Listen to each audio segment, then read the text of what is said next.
Good evening. మా పిల్లలు Sunday రోజు నాకు మంచి క్యారమ్ బోర్డ్ అయితే డిజైన్ చేశారు.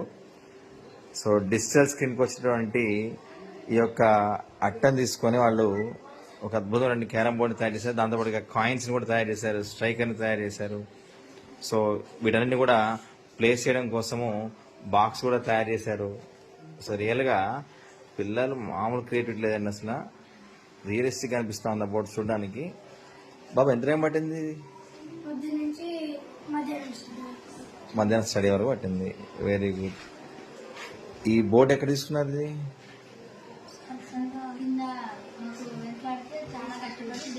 వేస్ట్ తీసుకొని ఇట్లా తయారు చేసినారు. Very good. కాయిన్స్ మొత్తం ఎన్ని ఉంటాయి క్యారంలో?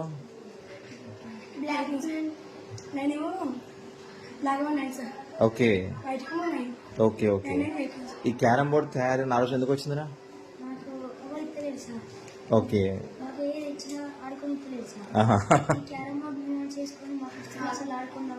ఓకే.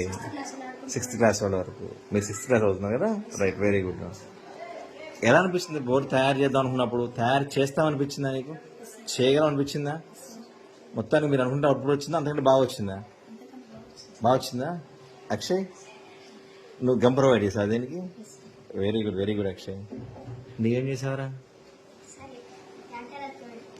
నువ్వు పేస్టింగ్ చేసావా? నిజంగా ఒక మంచి టీం వర్క్ తోటి పిల్లలు అద్భుతమైన బోర్డుని తయారు చేశారు.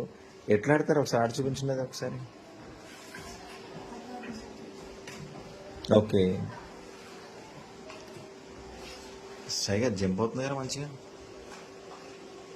రైట్. సో దీనికి పౌడర్ కూడా అవసరం లేదు కదా? ఓ సూపర్. జస్ట్ అయితే కాయిన్ ఫాలో పడుతుంది. Very good, very good, very good, super super, right, great రా.